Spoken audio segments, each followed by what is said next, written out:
भारत की सुरक्षा की दृष्टि से उस क्षेत्र में चीन दस्तक दे रहा है। जल सुरक्षा, पर्यावरणीय सुरक्षा, सीमा की सुरक्षा, कुल मिलाकर अपने देश के स्वास्थ्य के लिए उस हिमालय क्षेत्र का एक क्षेत्र के नाते अलग सा विचार करते हुए इसको कैसे करना, इसको हमको तय करना पड़ेगा। ये तो एक क्षेत्र विशेष की समस्या हो गई, परंतु कुल मिलाकर ही हम अगर देश की स्थिति देखते हैं तो देश आगे बढ़ रहा है, आत्मविश्वास बढ़ रहा है, आगे जाना है, लेकिन आगे जाते समय दुनिया को नया रास्ता दिखाना है अपने स्व के आधार पर। तो हम लोगों को दुनिया की नकल नहीं करनी है, हम लोगों को अपना रास्ता बनाना है। बाकी बातों का प्रयोग दुनिया ने कर लिया, हमको आज के समय में अपनी बातों के आधार पर एक यशस्वी प्रयोग दुनिया को देना है। देश का जीवन कैसे खड़ा किया जा सकता है स्व के आधार पर, और ये नहीं कि हम नहीं कर रहे, हम कर रहे। सरकारी नीतियों में भी ये प्रकट हो रहा है। नई अंग्रेजी में कहते हैं इनोवेटिव, ऐसे उपाय करके अपना देश आगे बढ़ रहा है। नीतियां ऐसे चल रही है, लेकिन प्रशासन ने भी ऐसा चलना चाहिए। तो प्रशासन के दिमाग में ये बात चाहिए, वो पूरी है ऐसा लगता नहीं, उनको तैयार होना पड़ेगा। और शासन प्रशासन तो अपना काम कर ही लेंगे, परंतु समाज को भी करने की आवश्यकता है। समाज को भी अपने स्व का पूर्ण ज्ञान होना चाहिए। ये समझ में आना चाहिए कि हमारी सब बातों में हमारा स्व है, इसलिए हमारी कौन सी बातें काल सुसंगत है उनको रखना चाहिए। कौन सी ऐसी बातें दुनिया में चल रही जिससे हमको सीखना है, उसको हमको लेना है, परंतु देशानुकूल बनाकर लेना है।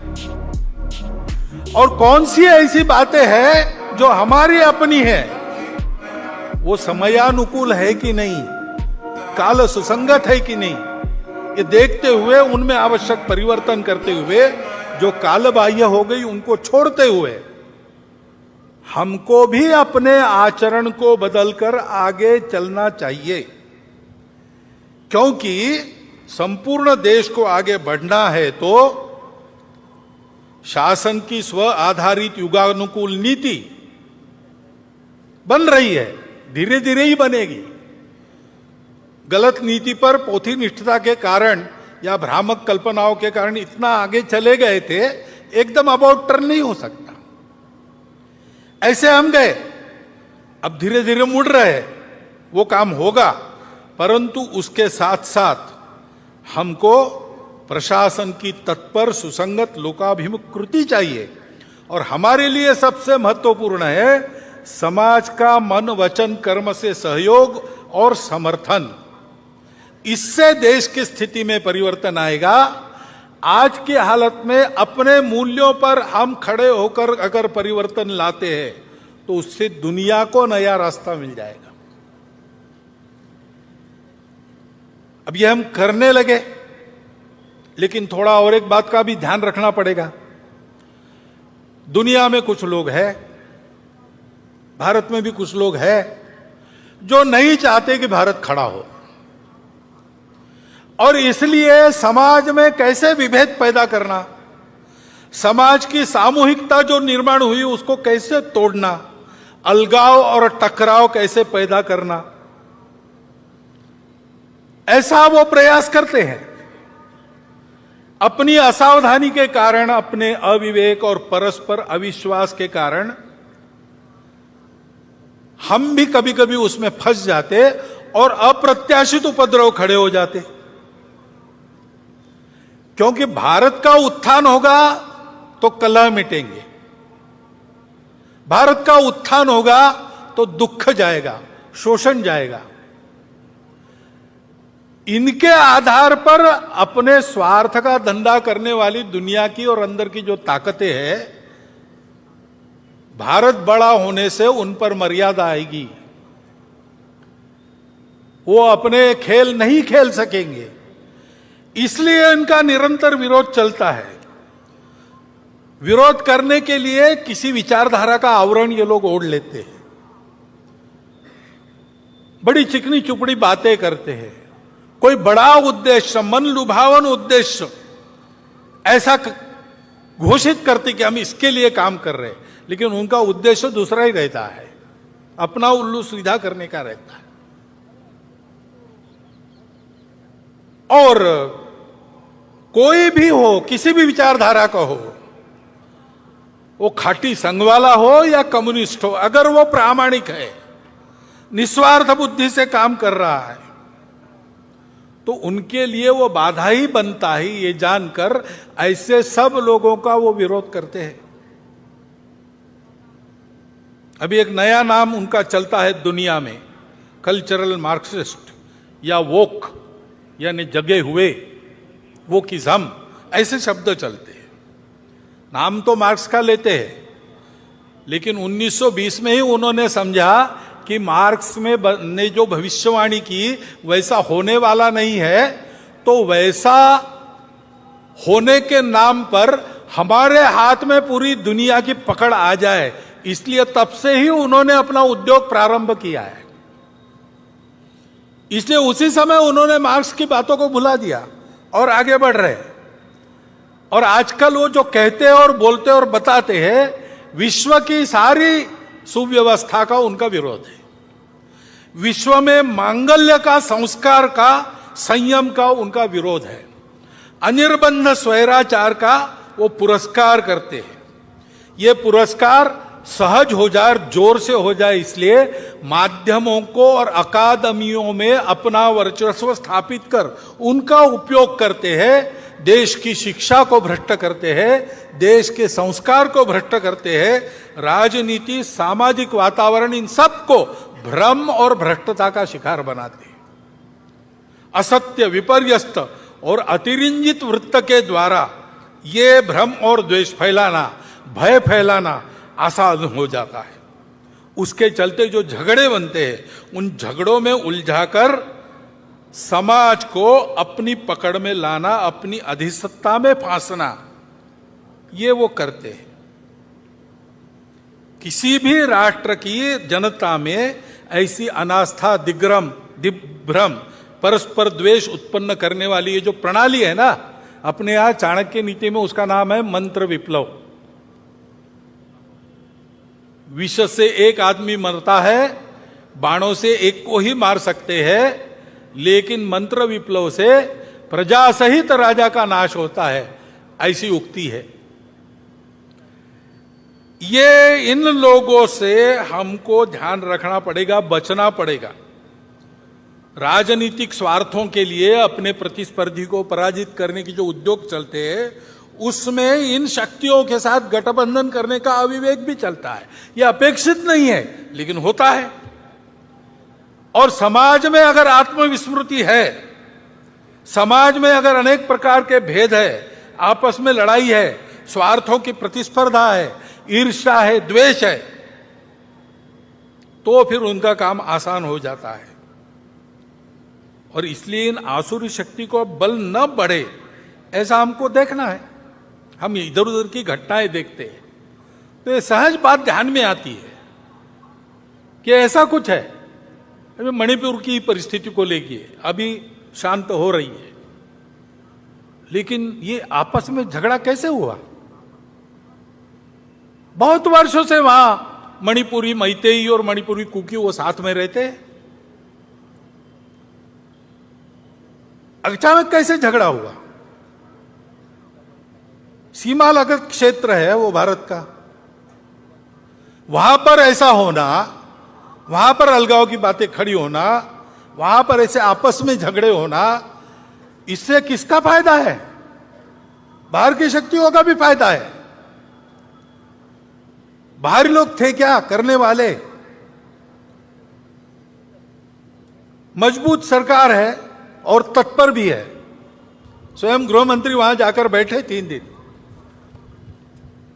और मिनिस्टर जाके वहां 15-15 दिन रहे, सारा प्रयास किया। वहां की सरकार चाहती नहीं देश की सरकार प्रतिबद्ध है, ऐसे होकर भी चलता रहा, क्योंकि शांति का प्रयास होता है और सफल हो रहा, ऐसा देखते देखते ही कोई हादसा करवा दो तो फिर से दूरी बढ़ती है, फिर से द्वेष बढ़ता है। ये करने वालों के पीछे कौन थे? ये गुस्सा भड़काने वाले लोग कौन थे? ये हम देखते हैं तो ध्यान में आता है कि इसमें ये हो नहीं रहा है, ये कराया जा रहा है, और इसलिए बहुत काम करना पड़ेगा, बहुआयामात्मक काम करना पड़ेगा। वहां लोगों के मन टूट गए। केवल शांति का प्रश्न नहीं, अब समाज को जोड़ने का भी प्रश्न है। संघ के स्वयंसेवक पहले से अंत तक वही करते रहे, आज भी कर रहे हैं, सबकी सेवा कर रहे हैं, समदृष्टि से सबको देख रहे हैं, सबके पास जा रहे हैं, सबसे बात कर रहे हैं शांति रखने की। और ऐसी परिस्थिति में भी समाज में टूटन पैदा न हो, इसके लिए उस परिस्थिति में भी अपनी जान हथेली पर रखकर काम कर रहे हैं। स्वयं को उस उकसावे में, उस भड़काने वाली परिस्थिति में दिमाग पर बर्फ रखकर उन्होंने काम किया है। हमको उन स्वयंसेवकों पर गर्व है, जैसा काम उन्होंने मणिपुर में किया। इतना बड़ा काम उन्होंने किया है, उनके कार्यों पर और उन स्वयंसेवकों पर, दोनों पर हमको गर्व है। लेकिन वहां सबको काम करना पड़ेगा। सरकार की इच्छा शक्ति तो है ही, उसके साथ साथ प्रशासन की कृति, जैसा मैंने कहा, उसको लाना पड़ेगा। सक्रियता, कुशलता दिखानी पड़ेगी। अविश्वास को, खाई को पाटने में प्रबुद्ध नेतृत्व को भी वहां के भूमिका बनानी पड़ेगी। लंबा काम करना पड़ेगा।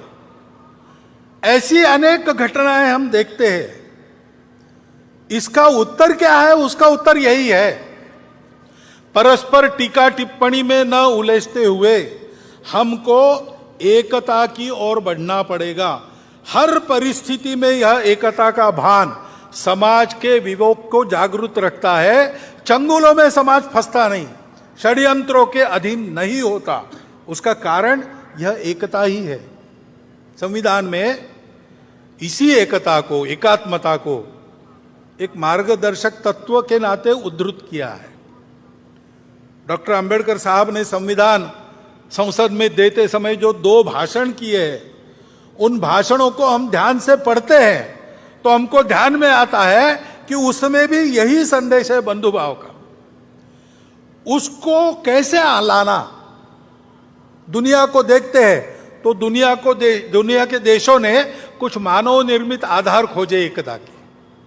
कहीं पर एक रिलीजन आधार बना, कहीं पर एक भाषा आधार बनी, कहीं पर समान आर्थिक हित आधार बने, जिसके आधार पर और उन्होंने एकता लाई। लेकिन ध्यान में आता है कि आधार टिकाऊ नहीं है और वो देश, उसमें बहुत ज्यादा विविधता नहीं है।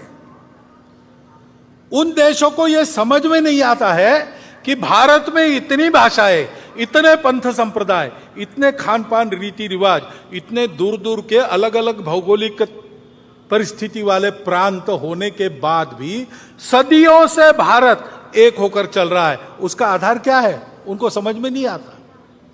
उनको आश्चर्यचकित करती है ये बात और उनको आकर्षित भी करती है। इसलिए वो लोग आते हैं भारत में, आकर कहीं ना कहीं ये बोल जाते हैं कि भारत से हार्मनी सीखनी चाहिए, सारे दुनिया को उसकी जरूरत है, भारत सिखाएगा। इसका आधार क्या है?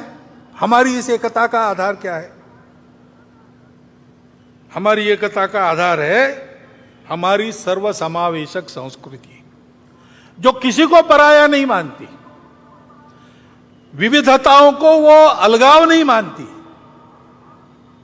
विविधता को वो श्रृंगार मानती है, उसका उत्सव करती है, उसका स्वीकार करती है। यह हमारी सर्वसमावेशक संस्कृति हम सबको जोड़ती है और केवल जोड़ती नहीं है, हमको सिखाती है तुम अकेले नहीं हो, तुम्हारा कुटुंब है। तुम्हारा कुटुंब अकेला नहीं, तुम्हारा गांव है। तुम्हारा गांव अकेला नहीं, तुम्हारा जनपद है। ऐसा करते करते जनपद से देश, देश से राष्ट्र, राष्ट्र से अंतरराष्ट्रीयता, वसुधैव कुटुंबकम तक विश्व के साथ एकात्मता, जड़ चेतन सारा विश्व। हे विश्वची माझे घर, ये सिखाती है। ये सिखाने वाली हमारी संस्कृति हमको एक करने वाली है, वैसी बनी। इसका कारण क्या है? हमारे पूर्वजों ने ये प्रत्यक्ष देखा। ये थियरी नहीं है, थियरी के आधार पर प्रयोग नहीं किया। उन्होंने प्रत्यक्ष अनुभूति की, सारा विश्व एक है, एक से ही अनेक निकला है। इसलिए अनेकता का श्रृंगार के नाते स्वागत करो, स्वीकार करो, उत्सव करो, लेकिन हमेशा उसके अंदर जो एकता है उस पर अपने कदम पक्के रखो। इस सत्य के साक्षात्कार के आधार पर उन्होंने और 3 मूल्यों को आगे बढ़ाया। सत्य है, सब अपने हैं, क्योंकि सब एक से ही निकले हैं। और इसलिए परस्पर सद्भाव, करुणा, प्रेम होना चाहिए। ऐसा होने के लिए विकार आड़े आते हैं, स्वार्थ आड़े आता है, काम, क्रोध, लोभ, मोह, मद, मत्सर आड़े आते हैं। उसको दूर हटाओ, अंतर्बाह्य पवित्र हो जाओ, शुचिता। और जीवन में इसके लिए परिश्रम करो, तपस्या करो। तपस्या अपना केवल पेट भरे या मैं उपभोग करूं, इसके लिए नहीं है। जीवन है मेरे सुख से दूसरों का सुख बढ़े, दूसरों का सुख बढ़ाने के लिए मेरा सुख काम आ जाए। इस तपस्या का संदेश दिया। उन्होंने कहा कि ये जो 4 मूल्य है, इसकी चौखट में रहना, ये जो आचरण है, ये धर्म है। इसको धर्म कहते हैं। सत्य, करुणा, तपस और शुचिता। इस धर्म के आधार पर जो आचरण करना है, वो तो बुद्धि से नहीं होता, वो आदत से होता है। और इसलिए आदत बनाने वाले संस्कार जिसमें है, ऐसी जीवन पद्धति दी, उससे हमारा स्वभाव बना। पीढ़ी दर पीढ़ी छोटी छोटी कृतियों में से उस आदत का हम अभ्यास करते हैं और एक स्वभाव वाले बनते हैं। वो हमारी संस्कृति है। उत्तर से दक्षिण, पूरब से पश्चिम, अखंड भारत में, जो अखंड भारत था, उसमें आज भी कहीं भी जाओ, एक आपको रीति मिलेगी। दुकान में जाएंगे, आप कुछ खरीदेंगे तो ऊपर से मुट्ठी भर वैसे ही डाल देंगे। चावल खरीदा 1 किलो, 1 चिमटी और डाल देगा। आम खरीदे 100, 5 ऊपर मिल जाएंगे, उसका पैसा नहीं देना पड़ता। वो क्यों मिलता है? क्योंकि वो दुकानदार सोचता है गलती से मेरे से कम न चला जाए, मैंने कीमत ली है, मैं पूरा दूंगा। ये चलता है, केवल भारत में चलता है, अखंड भारत के क्षेत्र में। कहां है? किसी ग्रंथ में लिखा है? इस विषय को लेकर प्रवचन होते हैं? ये पीढ़ी दर पीढ़ी हर घर में, हर गांव में आदत लगाई गई, वो चल रही है। उससे हमारा ये स्वभाव बना है, ये हमारी संस्कृति है। ये संस्कृति ऐसी रहे, फलती फूलती रहे, इसलिए जिन लोगों ने अपना खून पसीना बहाया, इस संस्कृति का आचरण करने वाले समाज के संरक्षण के लिए बलिदान दिए, उद्यम किया, पराक्रम किया, वो सब महापुरुष हमारे आदर्श है। उनके व्यवहार का हम अनुकरण करते हैं। और ये सब ऐसे हुआ, उसका और एक कारण है, और सबसे महत्वपूर्ण कारण है, हमारी भारत माता सुजल सुफल मलयज शीतल थी, इसलिए हम समृद्ध थे। और तीनों ओर से पर्वतमालाएं, उस पूरे को पहले हिमालय कहा जाता था, और तीनों ओर से सागर। ऐसी सुरक्षितता के परिस्थिति में थे, हम सुरक्षित थे, इसलिए हमको लड़ाई झगड़े का काम नहीं पड़ा। हमको जीवन के लिए संघर्ष बहुत ज्यादा नहीं करना पड़ा। हमने फुर्सत का उपयोग सत्य की खोज के लिए किया। जहां दुनिया बाहर का सच देखकर उतना ही देखकर रुक गई, वहां हमने उसके परे जाकर अंदर के सत्य को खोजा, तब हमको वो सत्य मिला विश्व की एकता का।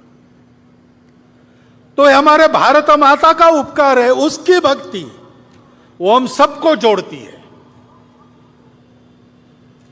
हम रहे ना या ना रहे, भारतीय रहना चाहिए। यह सब पर लागू है, सब जातियों पर लागू है, सब पंथ संप्रदायों पर लागू है। हमारे देश में इतने सारे पंथ संप्रदाय है पहले से, विदेशी आक्रांताओं के कारण और भी कुछ आ गए, चलो रह गए हमारे यहां। हम सर्वसमावेशक है, हम सबको स्वीकृत करते हैं, सबके लिए लागू है भारत माता की भक्ति। हम सबके पूर्वज वही है, समान है, समान पूर्वजों का गौरव, उनके आदर्शों का अनुकरण, और इस सर्वसमावेशक सबको स्वीकार करने वाली, संस्कार देने वाली, भद्रता सिखाने वाली, सत्य, करुणा, शुचिता और तपस के चौखट में चलने वाली संस्कृति को स्वीकार करके चलना, यही हमारे एकता का आधार है। उसी से एकता निकलती है। स्वार्थ के आधार पर एकता होती है क्या? तुम मुझे ये दो, मैं तुम्हें वो दूंगा, ये सौदा कितने दिन चलेगा? ये चलता नहीं। राष्ट्र की एकता सौदों के आधार पर नहीं होती। राष्ट्र की एकता अपनेपन के कारण होती है। वो स्थायी अपनापन इन तीन बातों से हमको मिलता है, लेन देन से नहीं मिलता है। बहुत लोग मिलते हैं, वो चिंतित है। देश में जो छोटी मोटी घटनाएं होती है, ऐसी छोटी मोटी ही होती है, लगभग पूरे समाज में एकता का वातावरण है, लेकिन उसको तोड़ने का प्रयास तो हो रहा है, इसलिए वो चिंतित है। आकर मिलते हैं, कहते हैं कि ये फितना फसाद और कितान ठीक नहीं, यानी आपस में संघर्ष ठीक नहीं, एक दूसरे को मारना ठीक नहीं, हिंसा ठीक नहीं है, विवाद ठीक नहीं है। उसके जगह सुलह, समलामती और अमन पर चलना चाहिए। आपस में बात करनी चाहिए, सुरक्षित रहना चाहिए, शांति से रहना चाहिए। ये बात ठीक है, ऐसे ही चलना चाहिए। उसको करना है तो ये बात ध्यान में रखनी पड़ेगी कि हम लोग दिखने में अलग है, वास्तव में अलग नहीं है। हमारी पूजाएं अलग अलग है, भाषाएं अलग अलग है। हो सकता है पूजाएं एक दो बाहर से भी आई हो, दिखने में हम अलग है, लेकिन अलग अलग लोगों को यहां एक होने की बात ही नहीं है, जो पहले से एक थे और जिनमें ये सारी विविधता का पूर्ण स्वीकार पहले से था। ऐसे हम एक लोग हैं, अपनी एकता के इन तीन सूत्रों को भूल गए, इसलिए आज आपस में हम एक दूसरे को अलग अलग मान रहे हैं। वो भूलना और अपनी एकता को याद करना, ये करेंगे तब हम जुड़ेंगे। उसी आधार पर हमको फिर से जुड़ना है। हमारी समस्याएं हैं, आपस में हमारे है कुछ विवाद हो सकते हैं। विकास चल रहा है तो विकास में हमको कुछ चाहिए, ज्यादा चाहिए, मुझे चाहिए, यह स्पर्धा है। मन वचन कर्म से सारा समाज ऐसे ही चल रहा है, ऐसा नहीं है। आप तो ऐसा कहते हैं लेकिन वहां तो वैसा होता है, ये परिस्थिति है। सबका ऐसा नहीं है, लेकिन जिनको ऐसा होना है और देश को ऐसा बनाना है, उनको ध्यान में रखना पड़ेगा कि पहले ये सब ठीक हो, बाद में हम एक होंगे, ये बात नहीं चलेगी। क्योंकि ये सब ठीक नहीं, इसका कारण हमने उस अपनेपन को भुला दिया, यही है। और इसलिए पहले हमको अपने में उस अपनेपन को रखना पड़ेगा। ये सब होता है तो भी क्षोभ नहीं होना चाहिए, अविवेक, असंतुलन नहीं होना चाहिए। ऐसे टर्बुलेंस में भी हमको अपना दिमाग ठंडा रखकर सबको अपना मानकर चलना पड़ेगा। धीरे धीरे सबको अपने साथ चलाना पड़ेगा। अपनेपन की दृष्टि आ गई तो उसके आधार पर इन सारी बातों के समाधान होंगे, अन्यथा दूसरा कोई समाधान नहीं। ये बातें उपायों से नहीं ठीक होती, व्यवस्थाओं से ठीक नहीं होती। ये मलम पट्टियां होती है जो कालांतर में निकल जाती, नए घाव भी बनते हैं। और घाव तो बहुत गहरे हैं। भारत विभाजन जैसी घटना का घाव बहुत गहरा है। लंबी परंपरा चली अपनी जो संघर्ष की, उसके चलते मन में एक दूसरे के प्रति कितना अविश्वास है, उसके चलते बातें भी होती है, उल जलुल बातें होती है, धमकाने की बातें होती है, चैलेंज देने की बातें होती है। यह सब हो रहा है, लेकिन उसमें हमको ठंडे दिमाग से आगे चलना पड़ेगा। इस दृष्टि को जानना पड़ेगा, उस दृष्टि का प्रचार प्रसार इस परिस्थिति के बावजूद करना पड़ेगा। तब एकता आएगी, तब ये सारे सवाल ठीक हो जाएंगे। और इसलिए इस परिस्थिति के चलते ये समझना चाहिए, समस्या सबकी है। कौन विकास नहीं चाहता और किसकी दौड़ नहीं है अपने विकास के लिए। देश के अपने मर्यादित संसाधनों पर 140-42 करोड़ की जनसंख्या, उन सबका अधिकार है, तो स्पर्धा तो रहेगी। तो हमको मिला, उनको नहीं मिला, मुझे नहीं मिला, उसको मिला, ये समस्याएं सबकी समस्याएं हैं। सबको जल्दी है सब ठीक हो, परंतु ये सारी समस्या है, उनके कारण हम पर अन्याय हो रहा है, हमको अलग किया जा रहा है। ये विक्टिमहुड की मानसिकता है, उसके अधीन होने से काम नहीं चलेगा। कोई विक्टिम नहीं है, एक परिस्थिति है जिसमें से हमको गुजर के सबका भला करना है। हमारा भी हो, सबका हो, सबके साथ हम हैं। पूरा समाज ठीक होगा, हम भी ठीक हो जाएंगे उसके साथ। मैं ठीक होऊंगा और बाकी समाज वैसे ही रहेगा, ये चलेगा नहीं। ये समझ के चलना पड़ेगा। एक दूसरे के प्रति जो अविश्वास है उससे बाहर आकर चलना पड़ेगा। और ध्यान में रखना पड़ेगा कि राजनीति अपने देश में स्पर्धा पर चलती है। स्पर्धा में अनुयायी अपने पीछे ज्यादा खड़े हो, इसलिए समाज को बांटना ये दुर्भाग्य से रीति बन गई। और इसलिए राजनीति से इन प्रश्नों का हल नहीं निकलेगा। राजनीतिक वर्चस्व कमाकर हम इसको ठीक करेंगे, ये बात बेकार है। हमारी लोकशाही है, प्रजातंत्र है, इसमें सब लोग समान हैं, कोई ऊपर नीचे नहीं है। उसकी पद्धति से ही हमको चलना पड़ेगा। परंतु समाज की एकता के लिए हमको राजनीति से अलग होकर सारे समाज का विचार करते हुए चलना पड़ेगा। ये नहीं मानना कि ऐसा करने में कोई हम शरण जा रहे किसी को। यह भी नहीं मानना कि लड़ाई चल रही थी, अब युद्धबंदी हो गई, सीज फायर हो गया, ऐसा नहीं है। ये किसी के स्वार्थ की, किसी पार्टी की पुकार नहीं है, अपनी इमेज ठीक करने का एक्सरसाइज नहीं है। ये अपनेपन की पुकार है। जिनको सुनाई देगी उनका भला होगा, जो फिर भी नहीं सुनेंगे उनका क्या होगा मुझे पता नहीं। अपनेपन की सुखा ये लेकर चलना पड़ेगा अपने।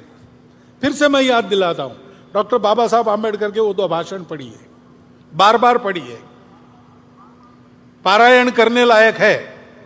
जैसे हम अपनी अपनी श्रद्धा के अनुसार किसी पवित्र ग्रंथों को पढ़ते हैं प्रतिवर्ष, हमारे संघ के स्वयंसेवक डॉक्टर साहब का चरित्र प्रतिवर्ष पढ़ते, वैसे डॉक्टर बाबा साहब आंबेडकर के समग्र नहीं पढ़ सकते, कम से कम वो 2 भाषण प्रतिवर्ष पढ़ते रहिए 15 अगस्त 26 जनवरी को। उसमें यही संदेश है। और ये काम एकाएक होने वाला नहीं है, लंबा प्रयास करना पड़ेगा। क्योंकि जैसा मैंने कहा कि घाव बहुत गहरे हैं, उनको भरने में समय लगेगा। वो घाव गहरे इसलिए क्या क्या अनुभव आते हैं। वाणी अविवेक तो दिख ही रहा है। यहां तक होता है कि मुझे किसी बस्ती में घर नहीं मिलता, मैं घर ढूंढने गया तो मुझे अपने बस्ती में ही जाना पड़ता है, दूसरे बस्ती में नहीं मिलता। एक ही देश के रहने वाले लोग इतने पराये हो गए, लेकिन ये अनुभव आते हैं।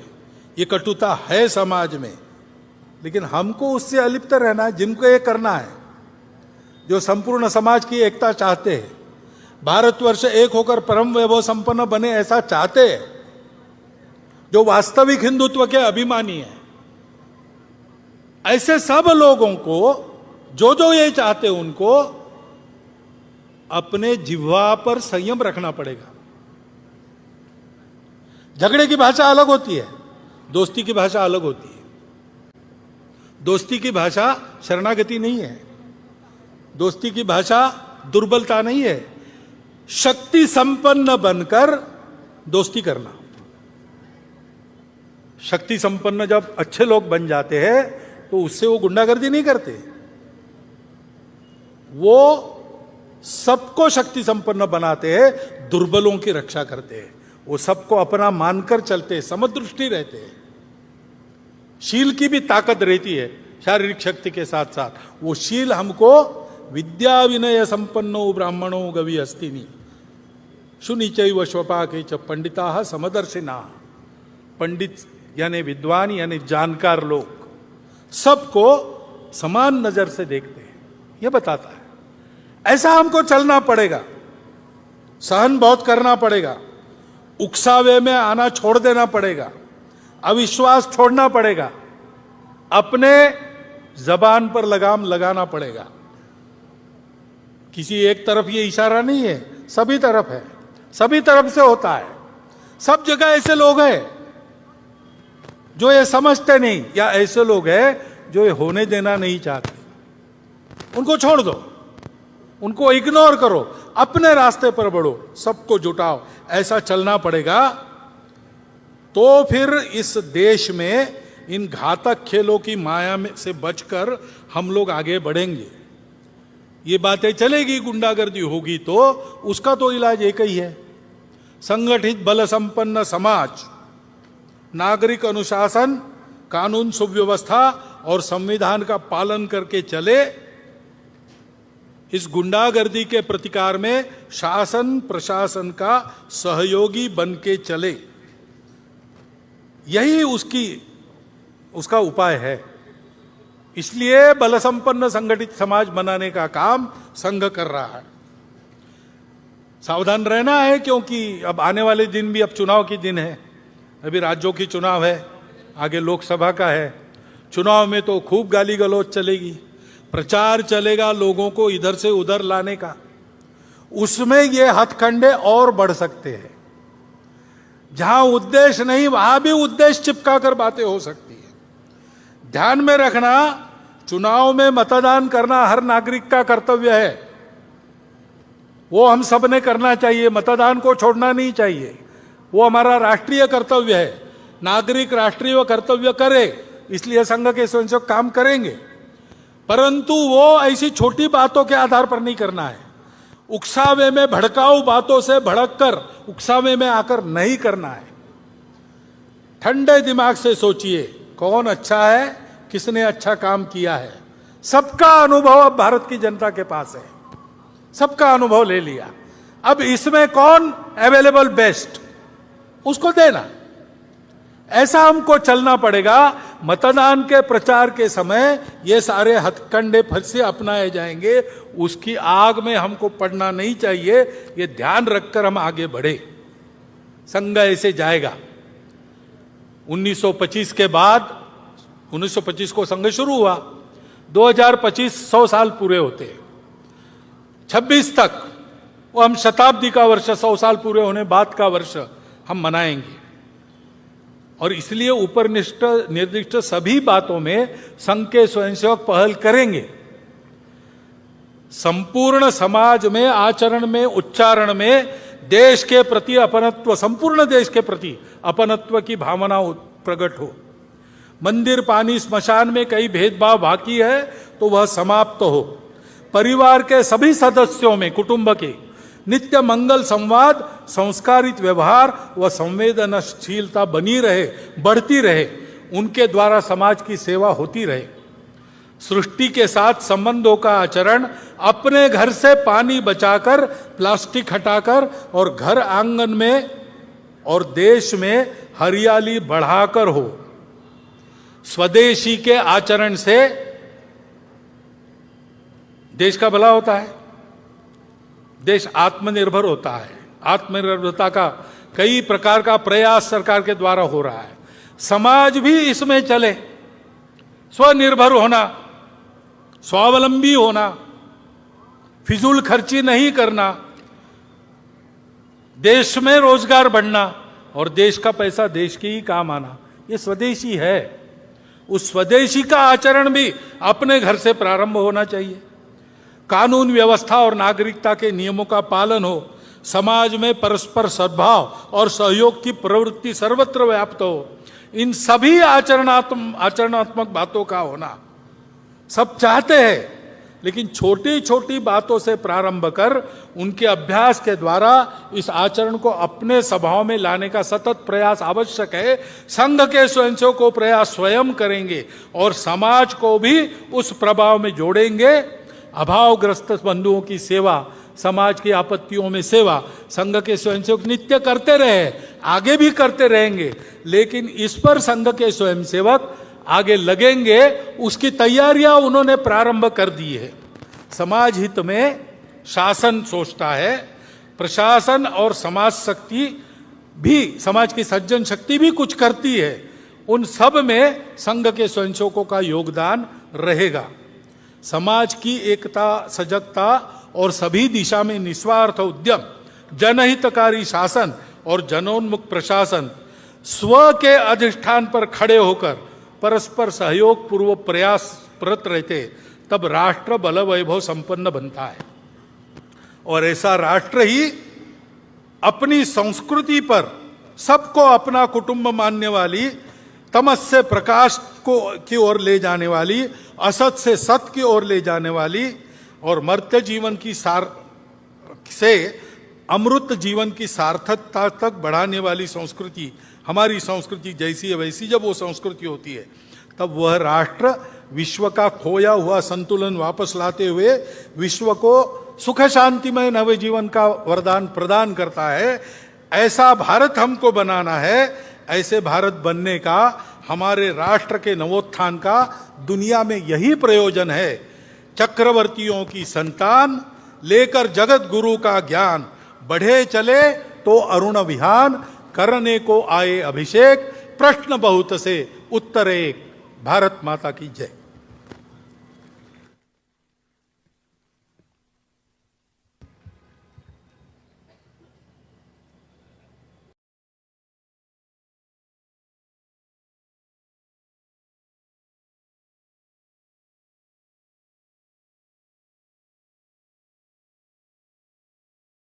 त्वान्नमामो वयम् त्वदीयाय कार्याय बद्धा कटीयम्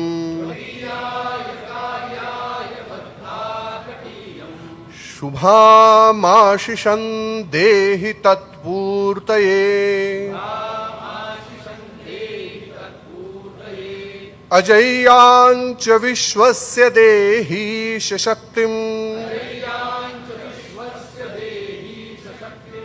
सुशीलं जगद्येन नम्रं भवेत् श्रुतं चैव यत्कण्टकाकीर्णमार्गम् स्वयं स्वीकृतं न सुगङ्कारयेत्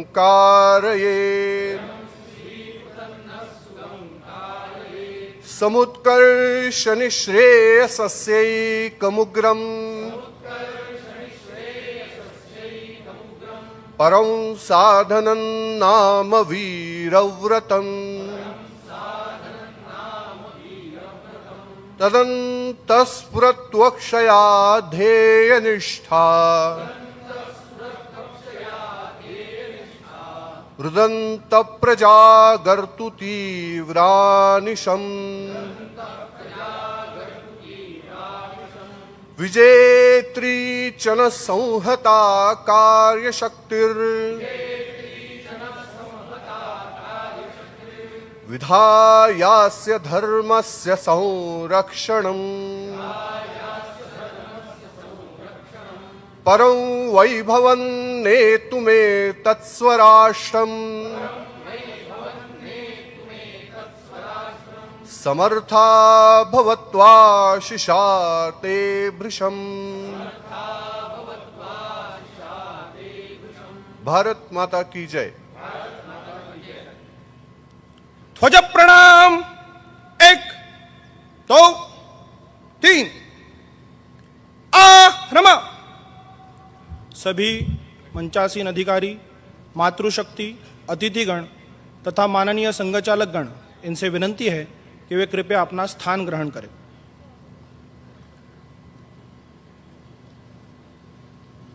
संघ दक्ष स्कंद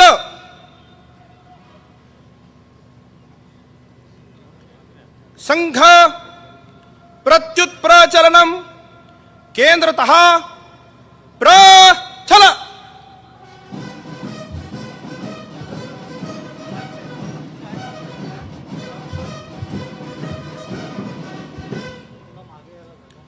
ध्वज प्रणाम 1 2 3।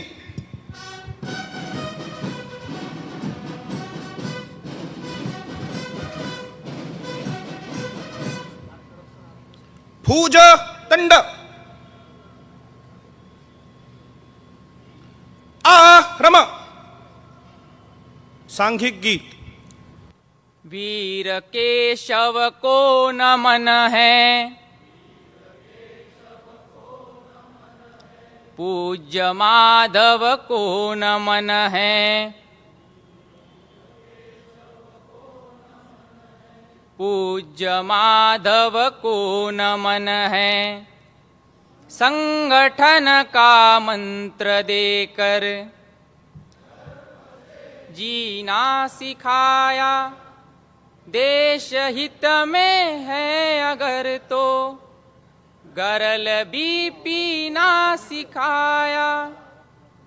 राष्ट्र रक्षा यज्ञ में ही आयु का क्षण क्षण हवन है, वीर केशव को नमन है, पूज्य माधव को नमन है, वीर केशव को नमन है, पूज्य माधव को नमन है।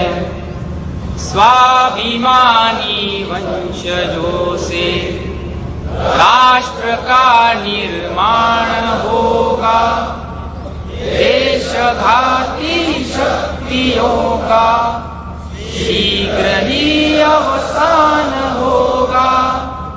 हम बढ़ाए शक्ति अपनी, शत्रु का करना दमन है, वीर केशव को नमन है, पूज्य माधव को नमन है, वीर केशव को नमन है, पूज्य माधव को नमन है। खंड मंडल जनपदों तक संगठित सब टोलिया है, संघ शाखा पर निरंतर जय विजय की बोलिया है। शक्ति से संपन्न भारत हर समस्या का शमन है, वीर केशव को नमन है, पूज्य माधव को नमन है, वीर केशव को नमन है, पूज्य माधव को नमन है, वीर केशव को नमन है, पूज्य माधव को नमन है।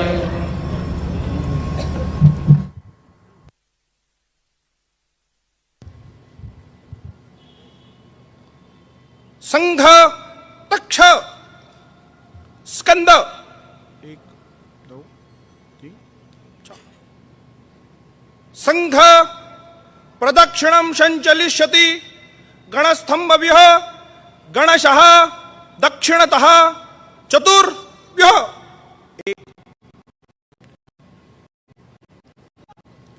गण 1 वाम भ्रम प्रचल।